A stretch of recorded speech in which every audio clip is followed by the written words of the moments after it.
So what Vladimir means to the Dominican Republic and to his hometown, Don Gregorio, is massive.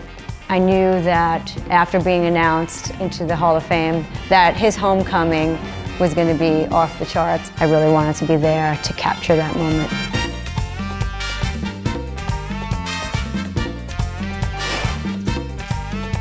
Trying to figure out a plan of how I'm going to capture Vladimir Guerrero coming back to the Dominican Republic is very difficult because there is no plan, and I'm a planner. And so I connected with Jose Mota, who's a good friend and a good friend of Vladimir's and the Angels broadcaster.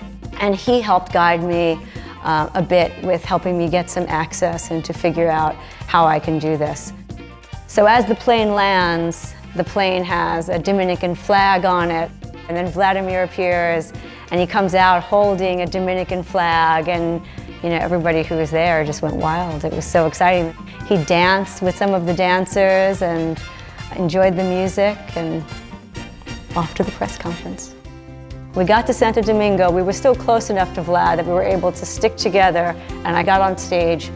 It was Woodstock. It was a sea of people as far as the eye could see. It was hundreds of thousands of people just to see him for a moment. He only stayed for a song, and then we were off to Don Gregorio. Going 5 miles an hour, as you can imagine, it just took us forever. It was just a whole party along the way. Buses, homemade buses, painted, everybody wearing, stuff for Vladdy, Dominican flags everywhere. We are dodging and ducking and going through traffic and going out of the motorcade and trying to go back in. And we get side by side with Vladimir for just a moment. And I was able to get this shot, and it was great. It was a beautiful blue sky. He's holding the Dominican flag, and he looked larger than life. I was going to continue the journey by foot. We really didn't know what was going to happen when we all got to Don Gregorio.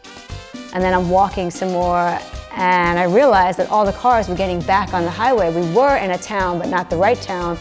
I'm kind of in a sticky spot, like at this point. So this guy comes on a motorbike, and he just pats on the back and says, get on. And I thought, do I do that? Well, I really don't really have much choices. I mean, what else am I going to do? I can't walk on the highway.